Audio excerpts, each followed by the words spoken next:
Yeah, well, I think it's just overall. I mean, I think if you look at it, we've been very good.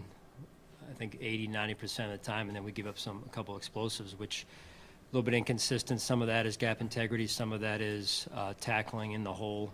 You know, when we have a guy there, we got to make that tackle, and I think those are really the two biggest things that stand out. And some of it, if you look at the film, some of it is mop-up time, and so you're playing a situation there. But overall, there are things that we definitely can get better at there. We only like to have a guy in the room, each position room, that's a leader. We have a veteran team, but how much does Rasul help in that area with a younger group right now without Trey in that? Yeah, I mean, I've learned from experience in Australia with you guys that it's hard to lead when you're new, right? You've got to earn the trust of the locker room, your teammates. Then and only then does the leadership start to come out. Now, I've heard things about, Rasul from a leadership standpoint, and I certainly respect that, and we could use that, but all in due time. Brandon talked about his instincts as being kind of like a very attractive intangible about him that could help him, when you join the defense at this point of the season with kind of a lot on the line and recovering from the loss of a Trey White type player that could help him get up to speed more quickly. Is that something that was attractive to you? Yeah, I mean, there's things when a player possesses instincts that you can't coach, right? And it does help them get up to speed a little bit quicker. I mean, this is a guy that's kind of got off to a little bit of a rocky start early in his career, and we've been around that before and helped players in that regard develop, and he's developed, it appears, and we're looking forward to working with him.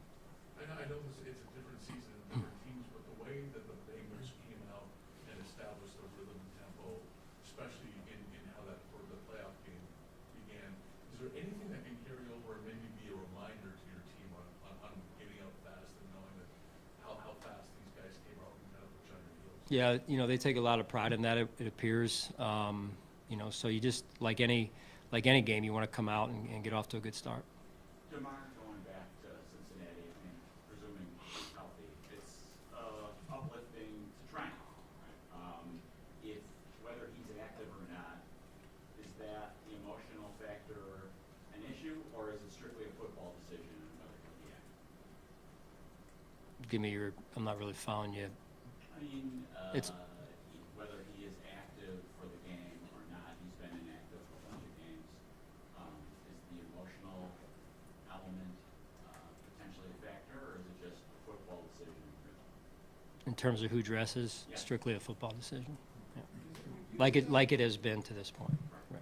That aside, do you think it would be, I don't know, again, coach, who knows, but going back to that place for him, would that be maybe a tough ask, Sean? I know it's a big boy league. Would that be a tough ask if he has to go back on that field after what had just happened? Yeah, I mean, listen, we acknowledge as a team, right, what unfolded there, and I think we're all, as unfortunate as it was, we're so thankful that DeMar is in a good spot. I think we all learned a lot of valuable lessons from that on the individual level, to be grateful for every day, and then on a team level, and then on a league level, as well as just overall sports and how you handle things. And I think there's a lot of valuable lessons that were taken out of that situation, and we're extremely grateful that DeMar is in a good spot. That said, we acknowledge it, but we've got a football game to play and a job to do. So that's what we're focused on right now. Sean, what can Laird Fournette bring to your roster?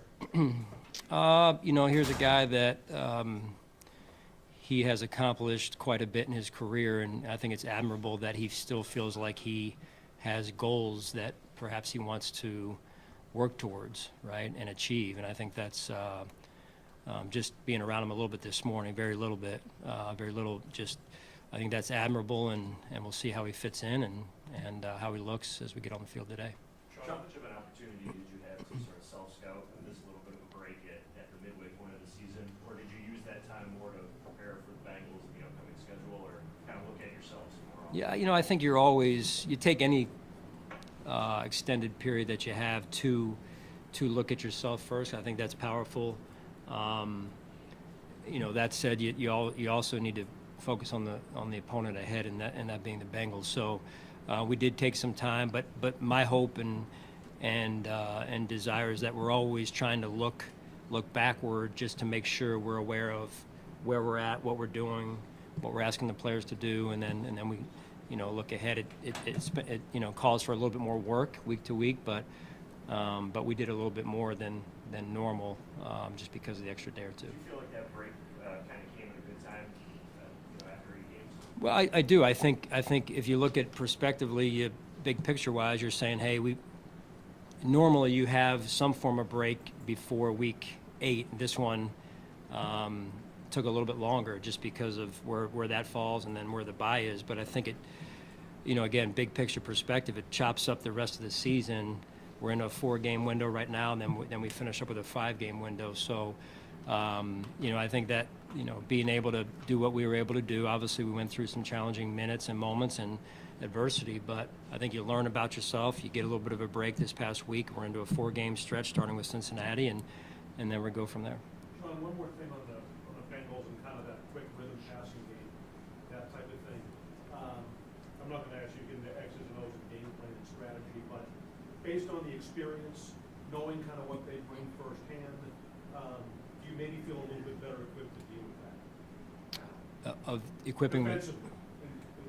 Well, listen, I think they score points, and they can score points on the ground. They can score points in the air. One of the top quarterbacks in the league, one of the top receiving cores in the league, and so I just, we're confident in our team, yes, but we know the challenge that lies ahead. Have you seen Burrow? He struggled with that calf through training camp early in the season. Again, it's hard to tell on film, but he certainly didn't look like it was bothering him at all Sunday. So.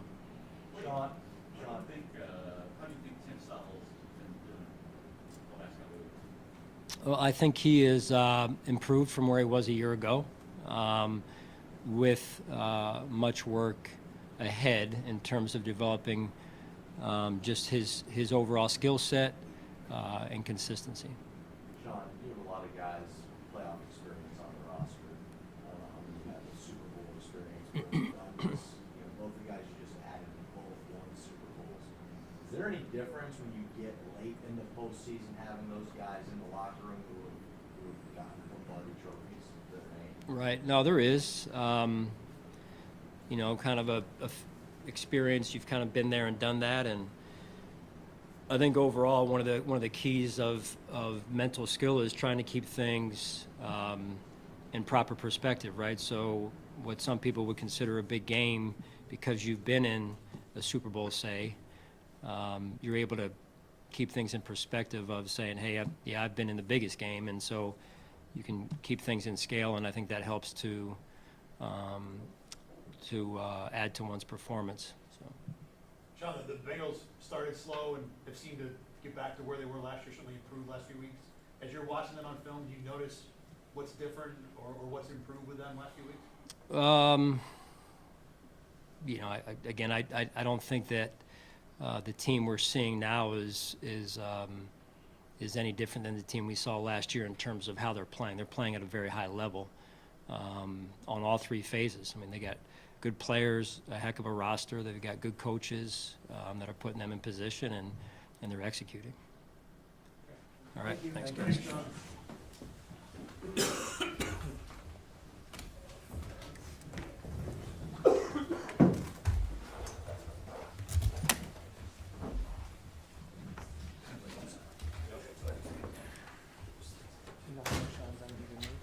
Because when the meeting said, I don't want you to give me X's and O's, funny Sean would have been like, thanks, I won't. Yeah.